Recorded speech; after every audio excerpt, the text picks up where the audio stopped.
Hi, good evening, everybody. It's really lovely to see you. I was here last year talking about Benjamin Franklin's sister. Yeah, you were there too.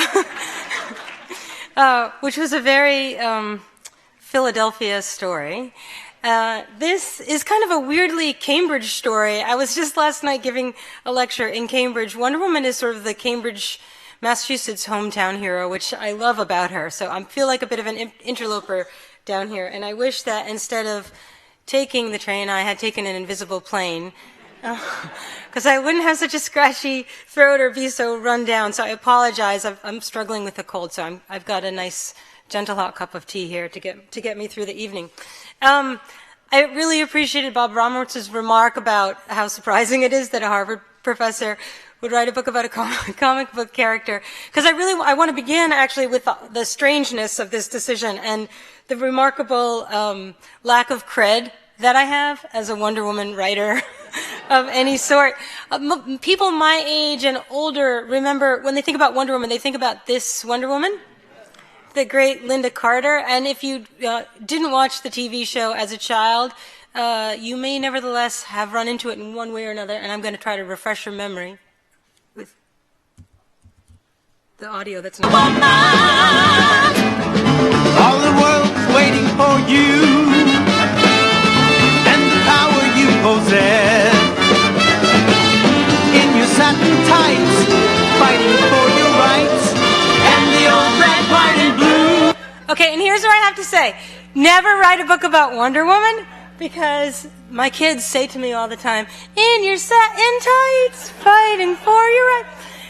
It's a haunting theme song. So this TV show was on starting in 1975 when I was a kid, and the reason I have no Wonder Woman credit is that I never watched it. Historians talk about television from the 1970s as the great pinnacle of jiggle TV. And I have a very close in age brother, Jack, or Jack and Jill, and he watched this show when we were growing up. But it will tell you a little bit about the difference between Jack and Jill, that the his and hers went this way. This was the show I watched. Remember Patrick Duffy, who went on to great fame in Dallas? But in this really great and unsung series, the man from Atlantis, he wore a yellow Speedo. So obviously, I was just really not a Wonder Woman fan. It just kind of passed me by. I wasn't averse to Wonder Woman, but I didn't get the appeal of it when I was a kid. Although I talked to a lot of women my age who were really deeply affected by watching that TV show as kids, and I take that really seriously because it meant something to them in the same way that it meant something to Gloria Steinem when she was a kid in the 1940s to read the comic book. But in other words, all this was to say, I didn't come at this project through an interest in Wonder Woman as a character, through the vantage of a fan.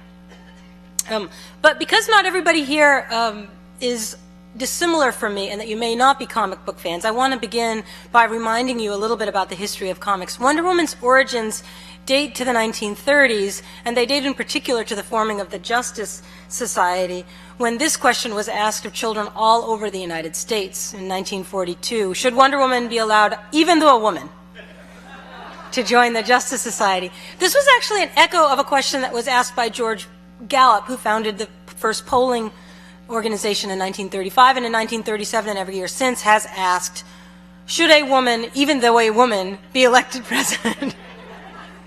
The answers have been changing year by year, but they're still not so great. In any case, comic books date to the 1930s, and 1933 was the first comic book. There had been comic strips before that, strips in the newspaper, but cutting out those strips of the newspaper and pasting them together on a page, stapling them together in a little book that you could sell for 10 cents to kids at the drugstore, those date to the 1930s. And the first comic book superhero was Superman from 1938, here on his debut on the cover of Action Comics, soon thereafter followed by Batman in 1939, here debuting in Detective Comics. Comic books were incredibly popular. They were an entirely new art form, but they were an art form that reached children and that adults were mystified by. And this in American culture and in most cultures is actually almost always a problem. It's the problem of video games, for instance. It's the problem of the inscrutable texting that one's children do. Parents are really upset by things that their kids do that they don't understand and can't find basically illegible. So comic books became really controversial almost as soon as they began, and these two comics in particular were controversial by 1939 for really interesting reasons.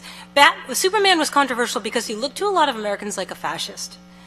With fascism on the rise in Europe, Superman was a Nietzschean Übermensch. He came from a master race. He was stronger than everyone else. He was cultivating a nation of demagogues. People were hugely worried about Superman as a form of fascist propaganda. Batman was controversial for a different reason. When Batman first started, he wielded a gun. He had this little pistol, and he would shoot people with it all the time. Americans were pretty opposed to the good guys shooting people. In the 1930s, the National Firearms Act and the Federal Firearms Act of 1934 and 1938, which were the first federal gun control legislation, those were really important to Americans. They had an enormous amount of popular support. They were upheld in 1939 as legal by a unanimous vote of the Supreme Court, which said that the Second Amendment did not guarantee an individual right to own a gun.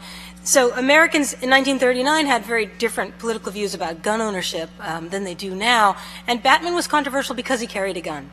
The way that Batman's publisher handled this was by inventing a new backstory for Batman, in which it turns out Bruce Wayne, as a child, had seen his parents gunned down. And actually, not only did he not use a gun, he opposed guns.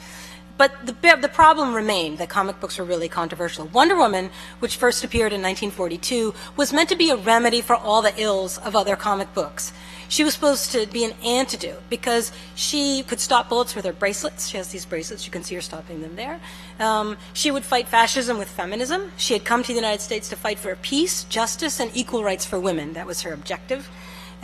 She represented truth. She had a magic lasso. Anyone she roped had to tell the truth. She represented beauty and love. So she was meant to silence the critics. The irony of Wonder Woman is she became the most controversial comic book character ever. But when she started, she was intended to join the Justice Society, which Superman and Batman were the honorary members of. And the publisher of All-Star Comics, where the Justice Society appeared, was forever doing these reader polls because he really liked the work of George Gallup, and it was a great publicity stunt. And this is my favorite ballot that he sent out to readers in 1942. Do you want us to be represented in the Justice Society of America? And it's a ballot. You're supposed to vote for one of these guys. And do you notice anything about the ballot?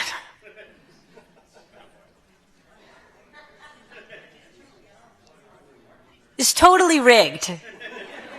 Like this could be a Florida presidential ballot. So who are these losers, these like second-rate bench warmers that she's being put up against? She's gonna win. Also, her face appears twice. And it's where you get, she's the one promising you the free comic book if you return the thing. And her face is like double the size of these guys' face. All of which is to say, Wonder Woman was a publicity stunt for the comic book publishers to try to defend the comics from their critics. They wanted her to join the Justice Society. They rigged the election. It's all very sinister. One of the things that was really fun about working this project as a historian is that most people who write about the comics are comic book fans. They're ardent. They're incredibly enthusiastic. They know far more about comic books and comic book art and storytelling than I know, and they're incredible. But they don't actually know a lot about how to find things in archives, or they just don't work as historians. It's like that's my job, is to find things in archives. And I love, this is one of my favorite findings. MC Gaines, the publisher of All-Star Comics, who ran these rigged elections, he would report the tallies. And this is from the Brooklyn College Library, where a psychiatrist named Loretta Bender, who ran the children's ward, was on Gaines's editorial advisory board eventually, but he would send her the results of all of his polls, all of his rigged elections, and her papers were incredibly rich. So this is really just to give you a little sense of comics from the 1930s and early 40s and what was going on with those comics. Wonder Woman wins all these elections. She is elected to the Justice Society, and then she becomes the Justice Society secretary. You can see her here signing as her alter ego Diana Prince, secretary. So all of the other members of the Justice Society fly away to Europe to fight the Germans, and Wonder Woman says, "Oh, boys, I'm sorry I can't go, but I have to type up the meeting minutes."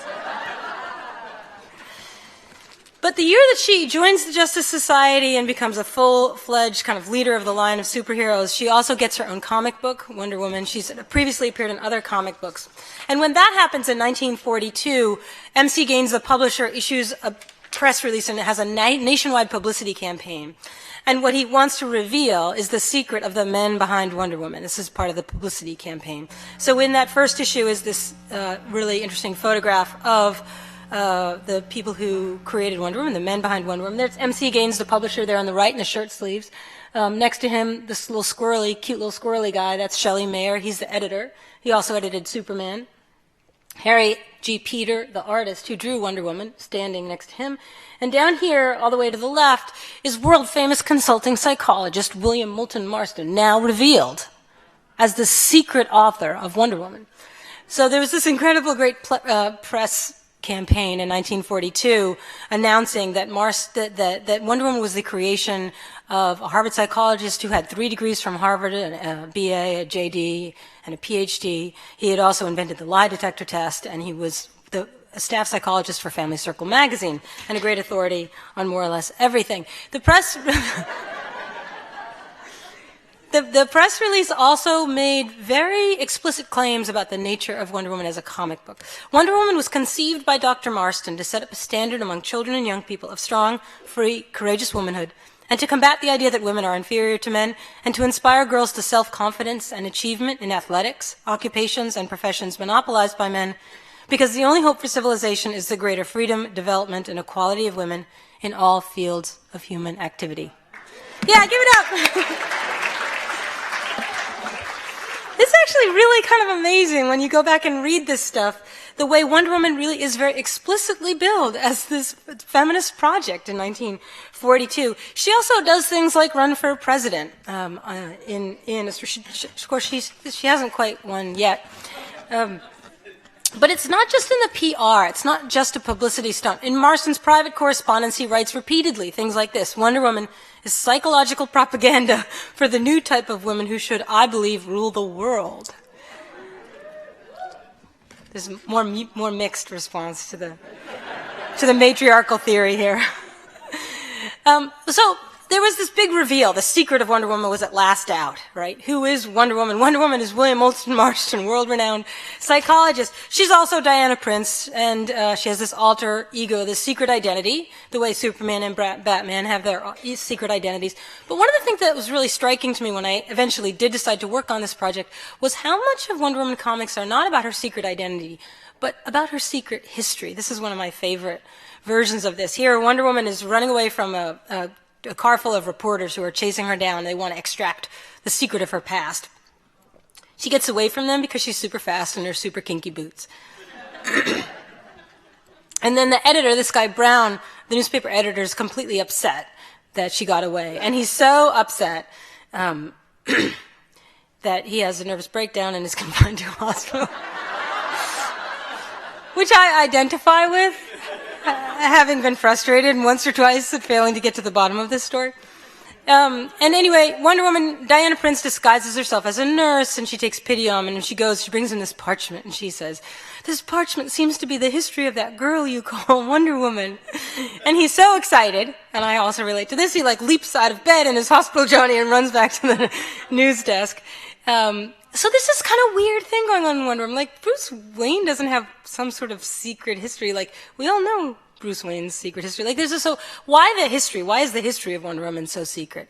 And I decided to think seriously about this question, who is Wonder Woman? And actually to think seriously then, who is William Moulton Marston? And why did he leave so many crumbs behind on a trail leading to his own secret identity? What was his big secret that he was having so much fun playing with the idea of his secret past in his comics? So this is where the story goes back to my hometown, Cambridge. And it's really all about the admissions process at Harvard University. I'm not making that up. So here's baby Marston. I know, oh, he's very cute. And here he's also cute as a Harvard freshman in 1911. Marston came to Harvard at a time when Radcliffe had just really begun. So Radcliffe is opened as an annex. It's just called the annex. Women are admitted to study at Harvard. They can take classes. Harvard teachers will go over to this little room on the other side of Cambridge and meet with girls and teach them a few things. In the 1890s, the Radcliffe College is finally incorporated after a big struggle because the money that was raised for Radcliffe was raised to allow women to go to Harvard. And then at the last minute, the president of Harvard changed his mind. He said, oh, I'm sorry, we meant all along that we're just going to use that money to start a women's college. So women who went to Radcliffe took all their classes with Harvard professors, but they weren't allowed on Harvard Yard. They weren't allowed to come over and take classes with Harvard professors on the Harvard campus. And the Harvard campus had just recently been gated in and walled in, this building, this great, iconic Harvard gate. And when Marston was a freshman in 1911, Harvard and Radcliffe were hotbeds of suffragism. The suffrage movement had recently gotten incredibly militant due to the influence of the British suffragist Emmeline Pankhurst. She and her followers just decided they were tired of sending in petitions and asking for the right to vote. They were going to they did things like chain themselves to the gates outside 10 Downing Street and get sawed off and dragged away and put in prison where they went on hunger strikes. They were just an incredibly militant, nonviolent protest organization. But the Harvard Men's League for Women's Suffrage was founded right before Marston arrived by John Reed. And they invited Emmeline Pankhurst to come speak on campus. Well, the Harvard Corporation then banned her from speaking on campus because no woman should be allowed to lecture at Harvard University.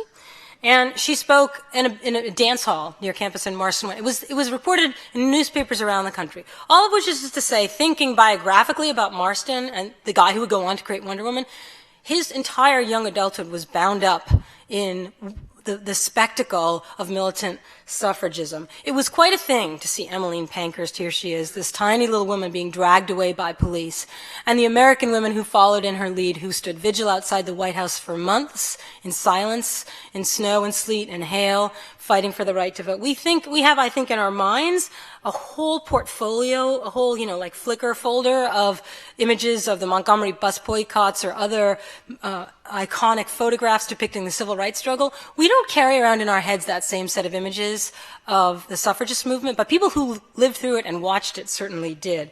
So, and people who watched the struggle for women's attempt to gain equal access to higher education had those same images in mind. So when you think about Marston as a very young man watching Pankhurst be kicked out of Harvard Yard, and then you think about what Wonder Woman is up to in the comics, where she's always trying to climb over the gates to Holiday College or break into Harvard Yard, suddenly Wonder Woman looks very different than she did without that visual landscape in your mind. She's also wearing a Harvard varsity sweater and trying to go disguise herself in order to get into a lecture hall. I worry sometimes that I was reading a little bit too much into these comics, but I'm going to show you I've got better evidence. Like I'm a prosecuting attorney and I've only begun. I've just only made my opening argument. So this we haven't even got to Exhibit A. So Marston became a psychologist. He was involved in the study of experimental psychology, which was a brand new field and was brand new at Harvard and in the United States. Harvard hired a German experimental psychologist named Hugo Munsterberg to open a psychological laboratory at Harvard University, the first in the United States. Marston's work was on the detection of deception. This is how he invented the lie detector, was a chief contributor to it, measuring deception by your blood pressure, something that Wonder Woman does all the time. Wonder Woman works for U.S. military intelligence and is always giving lie detector tests. The psychological laboratory that Marston worked in looked like this. Wonder Woman's arch nemesis is a psychologist who's forever chaining her up in his psychological laboratory. He's opposed to women's right to vote. He's opposed to feminism. He thinks that women should basically be chained up to the kitchen stove. As are actually is the belief of most of Wonder Woman's arch nemeses. Which is to say that Marston, fascinatingly, because it seems so weird and why would he do this, used the story of his life again and again and again as fodder for the stories that he told in his comic books. Marston was obsessed with deception. He was also obsessed, as a very young man, with storytelling. He worked his way through Harvard by selling screenplays. Here's a still from a film that doesn't survive, that was made in 1915 and is about a Harvard football player who's too scared to play football, and it's basically about Marston. Everything Marston wrote was autobiographical. Marston married his childhood sweetheart, Sadie Elizabeth Holloway, in 1915. Here they are right after their marriage. And she's an enormous influence on Wonder Woman as well. Holloway was one of the first generation of women to go to college and to leave college with ambitions for both marriage and motherhood and a career. She went to Mount Holyoke, the first women's college in the United States. It too was a hotbed of suffragism. So this is incredible influence on Wonder Woman of the suffrage movement and the militants of the suffrage movement and of experimental psychology. But this doesn't explain what most people want to know about Wonder Woman, which is why does she look the way she does? So years later, when Marston was hired by MC Gaines to solve his publicity problem and, deal with the problem that Superman and Batman were being burned in town commons, Marston said, what you need is a female superhero. And he hired Harry G. Peter, this guy who had very little experience with comics, but was an old guy and a newspaper artist. And these are the first sketches that Peter made of Wonder Woman. Marston had other influences as well. I mean, Peter and Marston had other influences as well. This is an alternative drawing. You'll see that the shoes here are pretty lame, and that's what these notes are about, how dumb the shoes are. I know they're hard to read, but I want to give you the experience of what it is to be a historian and squint. Oh, that's. The boots came from here, and this comes from this, really. Alberto Vargas was an incredibly talented artist who did centerfolds, pinup girls for Esquire magazine. Esquire was Playboy before there was Playboy. And these were banned by the U.S. Postal Service as obscene. Most of Vargas's drawings are of naked women, and they're just quite explicitly porn. They're not soft porn. But Wonder Woman is really influenced by the culture of 1940s pornography. So she's basically a suffragist fighting for women's rights, but dressed like a pinup girl. So that's interesting. It doesn't explain everything about Wonder Woman, because the next thing after the boots that everybody wants to know about are the chains. Wonder Woman is tied up or chained up or bound or gagged. Sometimes she's in a straitjacket, sometimes she's hog-tied, in pretty much every story that Marston writes in the 1940s. And it is utterly excusable to look at this and say, well, this is just fetishism, right? This is a kind of sexual fetishism, and it's a really disturbing thing to see and to be showing to children, which is pretty much what all the critics said in the 1940s, which is why Gaines was like, wait, I hired you to help me with my critics. Why do you have this beautiful girl chained up all the time with the boots? And Marston said, I have her chained up all the time because she is an allegory for the emancipation of women. And in order to demonstrate that allegory, she has to be chained up so that she can emancipate herself and show that women ought to be free of the tyranny of men because they're stronger than men and ought to rule the world. And MC Gaines would be like, could you say that again? But Marston was not making that up, because if you think about the imagery that was used by suffragists and early feminists, the word feminism starts being used in 1910 and 1911. Suffragists have come to think, many of them, that women need more than just the right to vote. They need a whole kind of equality, political, economic, artistic. And this cartoon, I think you can see, is a real inspiration for the kind of bondage that Marston's talking about. It's entirely allegorical. This woman is classical woman, allegorical woman, an Amazonian-like woman, is attempting to free herself from bonds that read politics is not a place for women. It's drawn by the feminist cartoonist Annie Rogers, who went by the name Lou Rogers because she knew she couldn't get her work published if people knew she was a woman.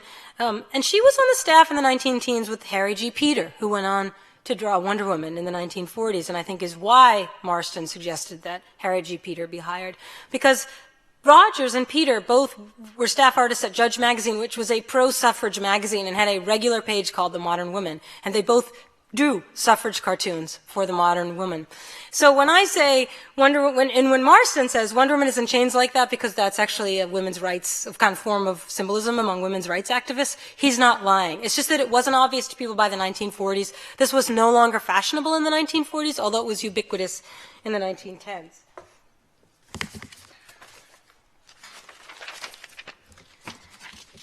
You can see all kinds of other ties. The point I'm trying to make here is that Wonder Woman, although a creation, a production of the 1940s, has roots in the 1910s when Marston was growing up and watching Emmeline Pankhurst.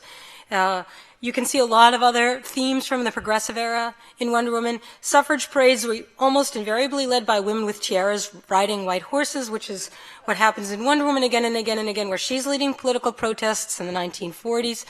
Women involved in the suffrage movement were also generally involved in other kinds of progressive era activism, including labor activism, which Wonder Woman herself becomes involved in the 1940s. In other words, there are these echoes again and again. The most interesting of them is the tie between Wonder Woman in the 1940s and the emergence of the birth control movement in the 1910s. This is, for me, the most surprising and the most powerful evidence that I have. So this is my exhibit like C, D, E, and F. So after Marston finished a PhD at Harvard in 1921, and then he took a job at American University in Washington teaching legal psychology. His wife had gone to law school too. She'd also gone to graduate school. She was incredibly ambitious, this Elizabeth Holloway Marston.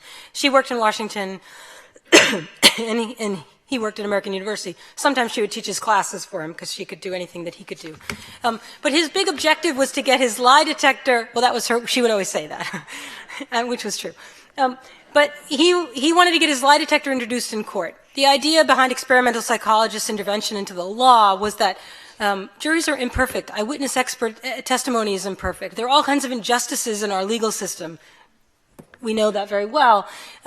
Marston said that if the lie detector could be introduced in court and was accepted as admissible evidence, we wouldn't need juries anymore.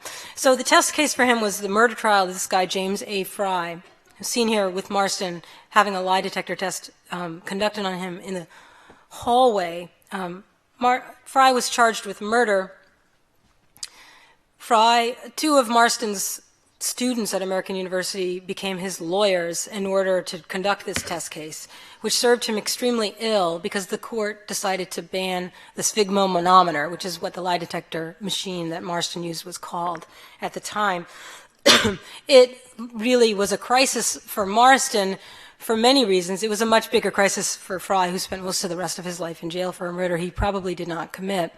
But it was a big problem for Marston because he wanted this case to be appealed all the way to the Supreme Court. That was his objective in choosing this case in the first place. But between the criminal trial and the appeal, he was arrested for fraud, which was no good for James Fry.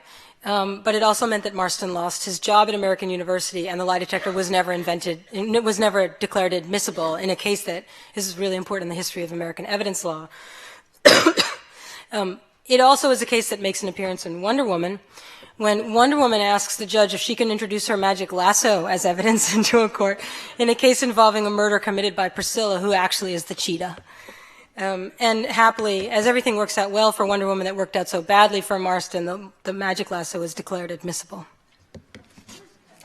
In any case, Marston, after he's arrested and becomes the subject of some local scandal in the Washington area, has to flee, and he goes to Boston, where he teaches at Tufts University. And here he is, having gained a bit of weight in 1926, with this woman, a student of his, who was a senior at Tufts on her graduation day, this adorable young woman named Olive Byrne. EHM, that's Marston's wife. They're now 32 years old, the both of them. Olive Byrne is just 22, Elizabeth Holloway Marston. And to the right, labeled mother, is Olive Byrne's mother, Ethel Byrne. Marston has fallen in love with Olive Byrne, and he has told his wife that they should live together as a threesome. And they decide to do this because Marston has come to believe that men need more than one woman, and his wife has come to believe that women need more than one too. More or less because the whole problem for these new women who went to college, and she also went to graduate school and had a law degree, was how were you going to have children and also work? They didn't have any children at this point. Elizabeth Holloway Marston really wanted children, and the deal they made was that Olive Byrne would live with them, and she would raise the children, and Holloway would continue working. This was a dilemma that all women face. Like when you read like the Anne Marie Slaughter stuff in Atlantic magazine, like can women have it all? That it seems like what a shocking thing to ask. This question has been asked since 1919. And in 1926, you can't pick up a magazine from that year and not find that question being asked. Their solution was an unusual one, but not as unusual as you might think. What's interesting about it, biographically, to me, is in fact not the domestic arrangement, although that's pretty fascinating, is this mother over here. Ethel Byrne was a nurse who, with her sister Margaret Sanger, started the Woman Rebel in 1914. Sanger was also a nurse. They lived together in Greenwich Village. The reason that Olive had to write mother on a picture of her mother was that her mother abandoned her when she was 2 years old to go live in Greenwich Village and fight for birth control with Margaret Sanger. And they embraced free love. They thought the institution of marriage was a form of enslavement of women. That the basis of all feminism, Sanger wrote, was the right to birth control. Birth control is a phrase coined by Margaret Sanger.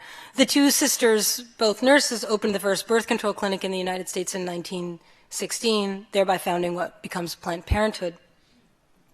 They were immediately arrested and charged with obscenity. Here they are in court in 1917. That's Sanger on the left and Ethel Byrne on the right. Byrne is tried first, and she's the more militant of the two sisters. She's incredibly inspired and fired up by Emmeline Pankhurst. And she's sentenced to 30 days in jail, and she vows to go on a hunger strike, which she does. And she's determined to die. And she's convinced that her death will be the best thing that ever happened to the birth control cause. Margaret Sanger isn't as convinced of that, and she makes a deal with the governor of New York that if he'll pardon Ethel Byrne, who's on her deathbed, she will promise that Ethel Byrne will never again be involved in the birth control movement. And that is why you've heard of Margaret Sanger and never heard of Ethel Byrne. Sanger makes that pledge on her sister's behalf, and some people say very much against her sister's wishes. Sanger goes on to no longer be a socialist and a public advocate for free love, but attempts to secure legitimacy by allying with the medical community, which really does support birth control. She does things like start the Birth Control Review in 1923, and she hires Lou Rogers as her art editor and consistently depicts women in chains. Sanger publishes a book called Motherhood in Bondage. So again, when you see the bondage in Wonder Woman and it looks so fetishistic, and it certainly is fetishistic, it's also much more. If you have that encyclopedia or that Flickr page of those images from the 19-teens and 20s and the struggles of women, things in Wonder Woman look different. This is a very famous photograph of Sanger when she was banned from speaking in Boston and stood on a stage gagged while the historian Arthur Schlesinger read a statement against censorship. Wonder Woman is frequently gagged with her mother, which is also interesting when you think about the relationship between Olive and Ethel Byrne and the story there. Here's the family in the 1930s when Olive Byrne here has the bandana on, and that's Elizabeth Holloway Marston. Each woman has two children. Marston and his wife in 1935 adopted Olive Byrne's two children, so they would be legally theirs. This is one of my favorite archival finds. Holloway was very loyal to Mount Holyoke, and she was forever filling out questionnaires for the alumni office. And I show you this one to point out that she represented herself as a mother of four. She never said that she lived with another woman who was also her husband's mistress and the mother of two of those children. Not surprisingly, I don't think the Mount Holyoke alumni office would have been happy to put that in the little alumni, in the alumni magazine. But she was an incredibly busy woman because she was actually supporting all these people. So 1930s, Marston's not making a lot of money. Neither is Ethel Byrne. This is this great questionnaire where Holloway's asked, how many people are in the house? Do you administer the household? Is it your chief occupation? No. Enumerate your leisure time activities. No leisure. I just think women everywhere can relate to this questionnaire. So that's the sort of strange story of the family formation, but what I mean to suggest is the woman rebel is the mother of Wonder Woman, right? Like, literally. That Wonder Woman's origins are in that birth control movement and in the suffrage movement and the feminist movement in the 1910s, not only because we can see that, we can demonstrate that through visual ties, we can demonstrate that through surprising and important biographical ties that have been long kept secret because of the scandalous nature of the family arrangements. By the 1930s, Sanger was the most important feminist in the world. It would have been very controversial for it to be revealed that her niece lived in this fashion. She kept Ethel Byrne very much under wraps as well. Marston suffered for these family arrangements that he had made. By 1928, he was having trouble holding on to an academic job, and he became something of a stuntman. I want to show you this little newsreel. Dr. Marston's Love Meter. It's January 31st, 1928. And at Columbia University, Dr. William Marston tests his latest invention, the Love Meter. He's going to find out whether blondes or brunettes react more to love. With Garbo and John Gilbert to demonstrate, girls react aplenty with running record of results showing on graph of meter. When results are interpreted, Dr. Marston declares gentlemen may prefer blondes, but brunettes prefer love scenes.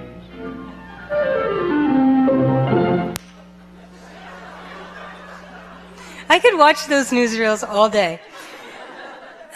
Marston is making a bid here to go to Hollywood, which has been actually scooping up psychologists from Columbia University in particular, because Hollywood is faced with the interesting problem of moving from silent film to the talkies and figuring out how audiences react to that. And they're also confronting real censorship campaigns. And psychologists are going to be important to dealing with that problem. Marston in 1928 also publishes his most important book, which has the lovely, ironic title, Emotions of Normal People. It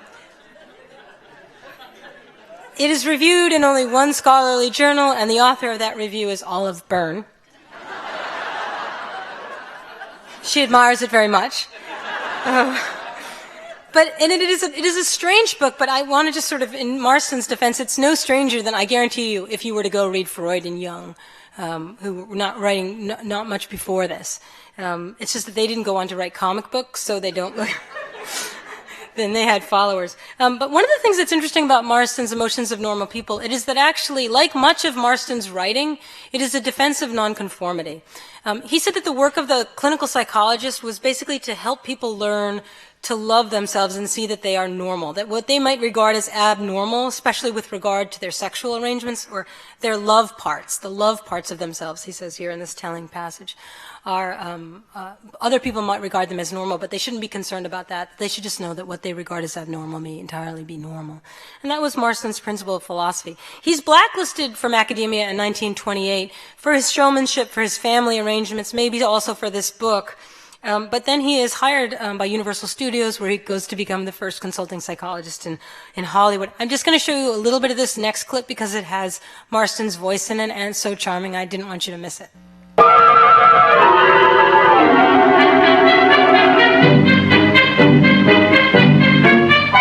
Dr. Marston and Emotions.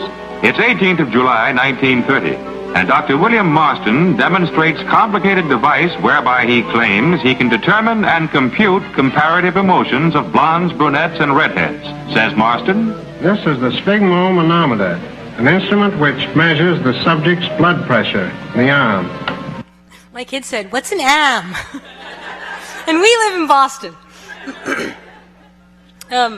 So Marston doesn't stay long in Hollywood for all kinds of reasons. He never keeps a job for very long. He and the growing family moved back to Rye, New York, where they spend the rest of the kids' childhood. And where Olive Byrne takes a job as a staff writer for Family Circle magazine, which I love because she should have written for a magazine called Family Triangle. But, it's like the most conventional possible of all magazines. It started in 1932. It's free. It's a giveaway at grocery stores for housewives, and it teaches you how to have the most normal and conventional life. What she does in all of her stories, not all, but many of her stories, is goes and interviews Marston, and she pretends that she just doesn't know him and doesn't live with him and isn't the mother of his children. I think they actually had a lot of fun with that. It's a little bit like Hollywood films from the 30s that are so totally gay, but they're also not. They act like they're not gay. If you read the Family Circle stories, they're like that. So, given all this biographical detail that I've given you, who is Wonder Woman? This is the family in 1946 when Marston was writing Wonder Woman. The four children, nearly grown, Olive Byrne in white, Holloway sitting all the way to the right, and Marjorie Wilkes Huntley, a librarian who lived in the attic. And was a psychic and believed in the psychic power of orgasm. And she's something of a mystery. We're going to put her aside. But so who is Wonder Woman? Like really, like if you think as a historian you want to take that question seriously, biographically, she's clearly Marston. There's tons of Marston in Wonder Woman, the lie detector stuff, the magic lasso. She's really also Sadie Elizabeth Holloway, this really ardent, ambitious new woman from the 1910s. The Marston had known since childhood.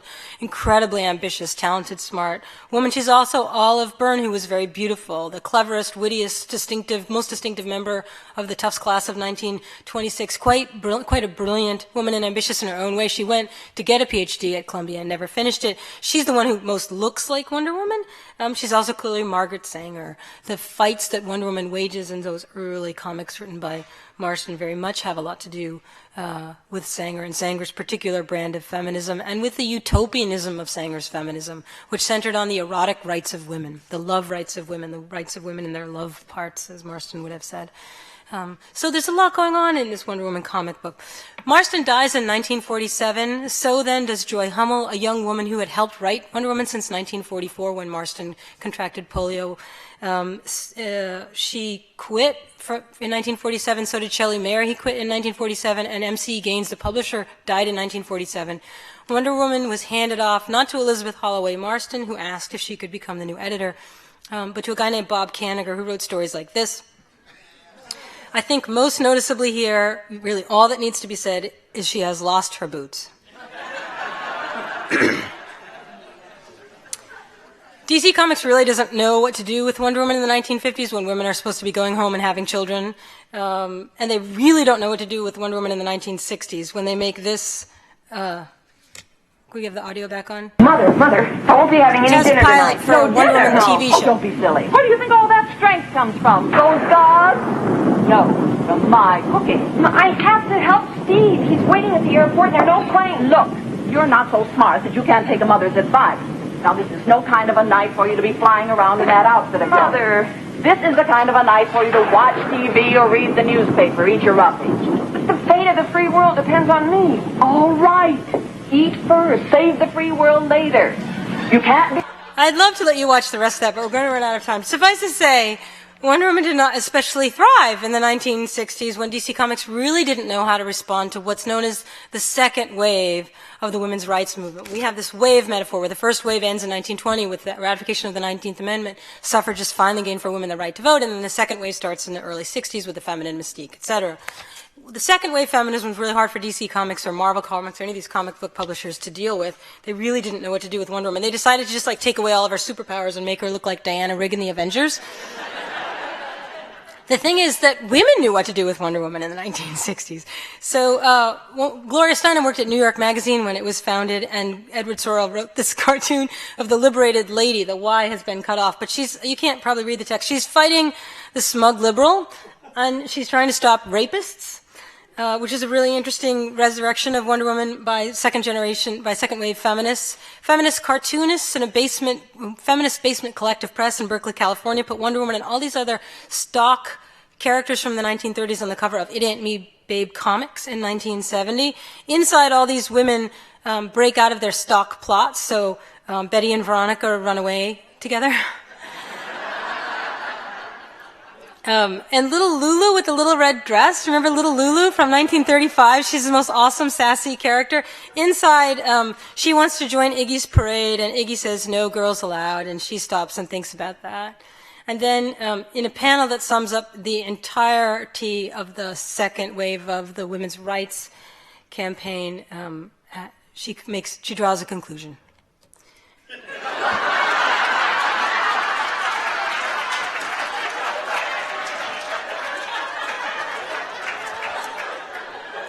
It's the holiday season, and all I want for Christmas is this as a T-shirt.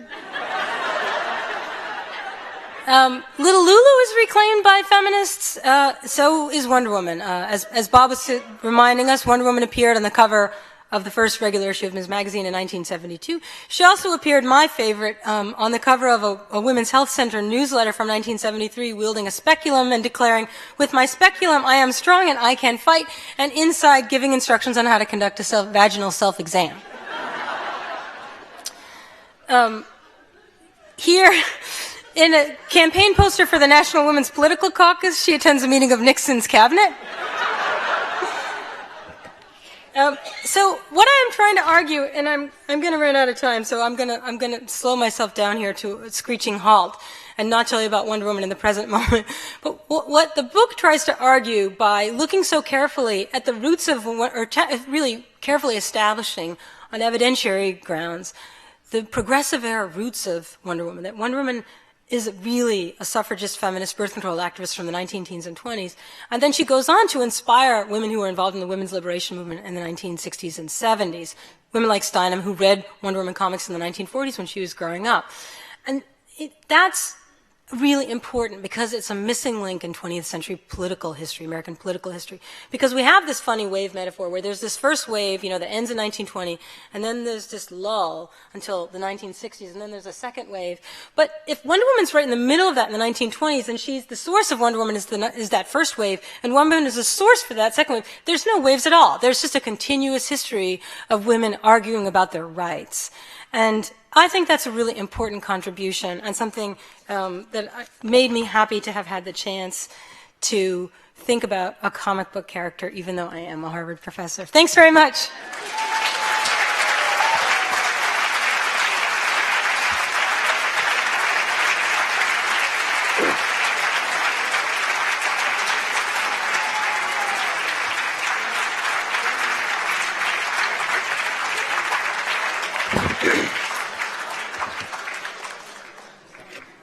So I'm happy to take questions. You just need a mic to ask one. So mics will come to you.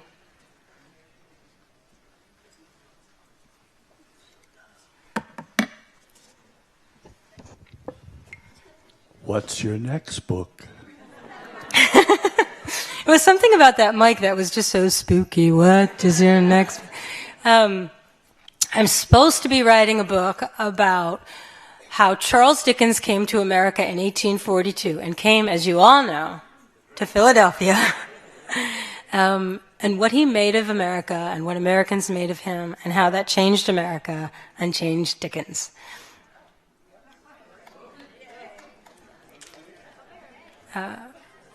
Yeah, good. Do you want to get him? Or, no, that's good, yes.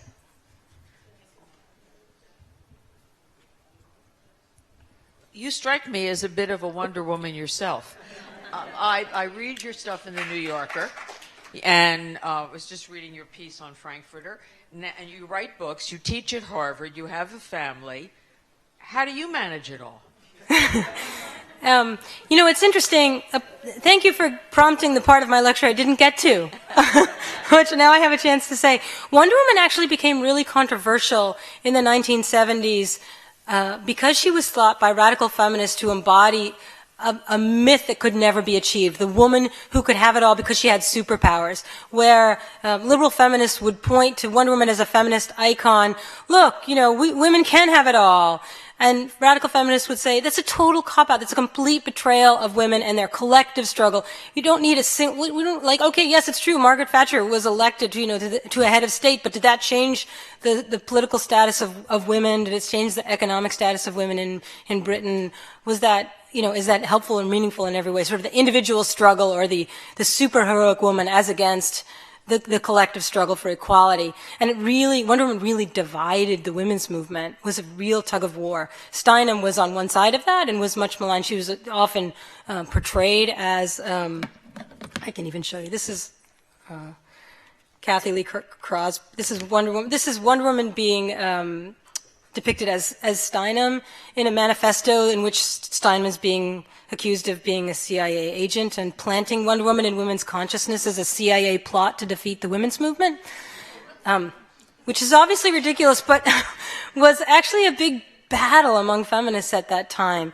So that's always been an ongoing debate among women, like that if you point to individual women, that it actually diminishes and dilutes the strength of the cause, that we should instead only be thinking about our collective experience. And it's one reason that Wonder Woman kind of became just this weird commercial product, and now she has guns and is kind of gross. I don't want to end with these upsetting slides, though, so wait a minute. You can see where I was going with that one. Oh, yeah, over here. Yeah. Hi, I wanted to ask a question about the connections between your last book and this book, because you have two very different women at the center of each one. And telling the story of Jane Franklin, it was obvious that you used a lot of fragmented archives. You were really trying to piece her life together, whereas here it seems like you have a huge amount of material to work with. So I'm just curious about how the process of researching and writing each was different, and any reflections you have on the connections between the two of them. Yeah, that's a great question. As a historian, I actually enjoy the problem of scarcity more than I enjoy the problem of overabundance. But what I most enjoy is discovery, and they share that. So with the Jane Franklin project, here's this woman who was barely literate, and half the letters she wrote don't survive. So it was a really scrappy project, working in the dark. And this trick with it was, I would say, and I don't think I ever say this in the book, but, she's the dark room and Benjamin Franklin is the candle. You can only ever see her when he's there. And that really distorts a woman's life. I mean, she had 12 children. She married at the age of 15. She died in poverty. She had a really difficult, incredibly difficult life, and it was really important to me to document the life of such an ordinary person complexly and with the full richness of her humanity and character, instead of as a member of an aggregate of the kind of, the faceless poor. So it was an incredible challenge. It was a challenge of storytelling, too, and required a kind of lyricism that I felt was urgently important to kind of insist on the beauty of an individual life of such a humble person, instead of having her seem be just purely the subject of social science, which, while beautifully important, is not necessarily beautifully written. This project, I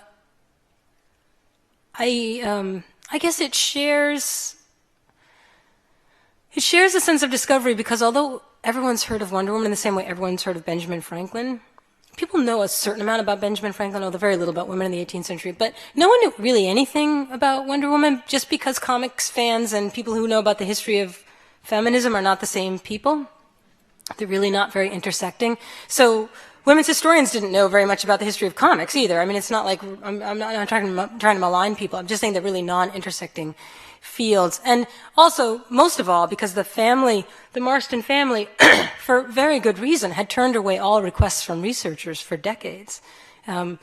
Holloway refused to admit anything about Byrne while she was alive. And one of their children, Byrne Holloway Marston, who's a retired obstetrician, finally, in an oral history that was done in the 90s with someone who's writing a book for DC Comics, did explain about the family situation, but just only in the barest details. It took a long time of talking to him to get the family to be willing to let me use the family papers, which include things like all of Byrne's diaries, and which are incredible.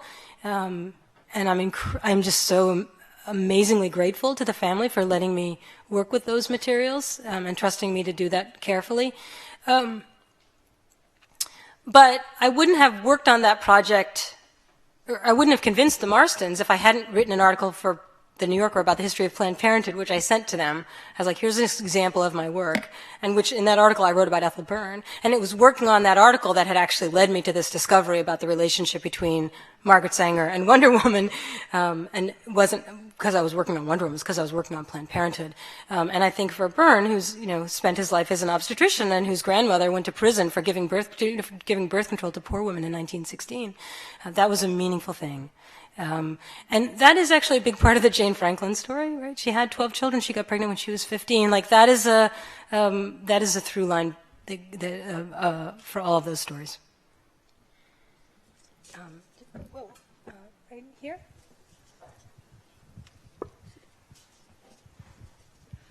I was just wondering, given what you said earlier about there being a lack of intersection between the historical aspect and the comic book world. The comic book community is not necessarily the most welcoming towards women. On researching that aspect of the story, did you find a certain sense of, why is there a woman asking us questions and about it's just a good-looking girl, what does she want to know, why? And how did you deal with whatever resistance you did experience?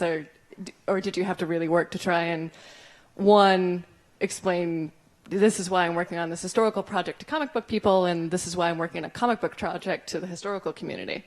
Yeah, that's a great question. So, for one thing, I never talk to anybody about what I'm doing when I'm doing it. So I'm a super secretive person, which is why I have like 5 facts about myself that I trot out every time I give a lecture, and like they're the same 5 facts. But so I didn't really talk to a lot of people about this project when I was working on it. I did spend a lot of time with a librarian and archivist for DC Comics, who's this incredible man who just knows everything, has it all, carries it all around in his head. And because I was able to use the DC Comics archives. And he was incredibly generous with his time and also pulling stuff from the archives. I mean, I didn't know how their archives work, right? I didn't know what they were going to let me see or not let me see. But he also just gave me leads all the time. He had done a lot of research himself. He shared his research with me, interviews that he had done with people. I shared my research with him when I finally, found Joy Hummel, the woman who had worked for Marston, the first woman to write Wonder Woman, beginning in 1944. I found the daughter of the first woman editor of Wonder Woman, Dorothy Rubicek's daughter. I told DC Comics about these things because, just the women who've been involved in these projects have been much overlooked by comic book historians. But I would say to a person, the comics people that I did talk to, a lot of older guys who are longtime comics historians, like published their own comics history magazines or blogs. To a person, they were incredibly gracious and generous to me. Now, you do hear a lot about this incredible hostility and misogyny, and I'm not surprised to hear that. I wonder if it might actually be younger men than the older guys who've been working for a really long time and are the kind of local experts and authorities and who are, grandfathers and who have daughters. And but that's just the merest speculation. I really only had a really good experience, but there were only a few people that I asked those kinds of questions to. I did go to comics museums that have, museums that have libraries that have comics collections and things like that. And I did talk to some women who are comic writers and such, but I really didn't immerse myself in the really interesting and kind of weird, like the world, like Comic-Con sort of the world. I'm a total outsider. I'm a total outsider to that, and I didn't want to become an insider to that. I'm a political historian. I'm writing a political history. Other people will write more comics-based history now that this biographical material is out and is available through my book. And I, let 1,000 flowers bloom. I would look forward to that. Over here.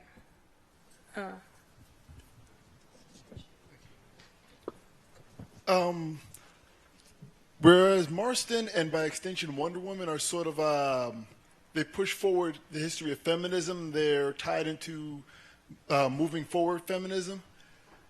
If Marston was as outspoken about his home life as he was about feminism, is there any chance that, or do you think there would be any chance that he could have pushed forward the history of, say, polyamory? No. Not a chance.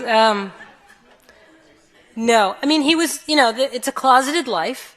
Most people who led any kind of unconventional life led closeted lives or were severely punished for not doing so. I think his commitment to his way of life as something that other people ought to know about or ought to consider doing was pretty minimal. He was really committed to the idea that people shouldn't be judged for what they do. But Ethel Byrne was far more of a radical in that regard. She left her husband when she was 20 years old. She never remarried. She didn't believe in marriage. Margaret Sanger remarried. She married a millionaire who could help fund the birth control movement. She was fierce. She would do what was taken. Marston, I don't think that he felt evangelical about the family arrangements. I guess I can think of evidence that I could point to that would counter that. But they're just, even if it had been the 1920s rather than the 1930s, he might have been more public. But things really clamped down in the 1930s. On this side, okay, yeah, way back in the back, yeah.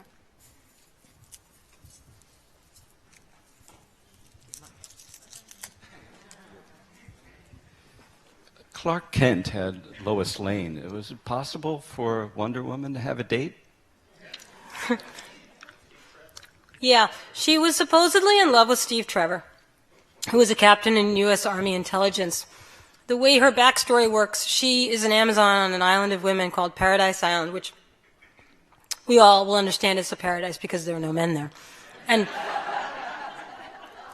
Steve Trevor is like in a dogfight in his plane with a Nazi spy, and he gets shot down onto Paradise Island, and in order to survive, he has to be brought back to Washington, D.C., and the Queen of the Amazons chooses her daughter, Diana, to go bring him back, and the gods say that she should because she can fight for women's rights in America, which is the last bastion of democracy. So she does love Steve, but she's not allowed to marry him. Amazons cannot marry. All of these elements of Wonder Woman's backstory come out of the feminist fiction of the 1910s, including many of you will have read Charlotte Perkins Gilman's story, Herland. Feminist utopian fiction all works this way. There's this island of only women, and some men are shipwrecked there or they crash there. One of the girls falls in love with one of the guys. It's a big problem. She can't marry him. They run away together. Amazons were really important to early 20th century feminism. So, there's a great story that Marston wrote called The Amazon Bride, in which Wonder Woman decides that actually maybe she can marry Steve because really he's so strong. And then she wouldn't have to work anymore. And she gets a marriage license, and she says to him, all I want to be is your docile little wifey. And he scoops her up in his arms. She's usually carrying him around. He scoops her up in his arms, and he says, Diana, I always knew you'd come around. And then she wakes up and realizes it was all a horrible dream. Yeah. Okay, I think that's all. Thanks so much. You've been a great audience.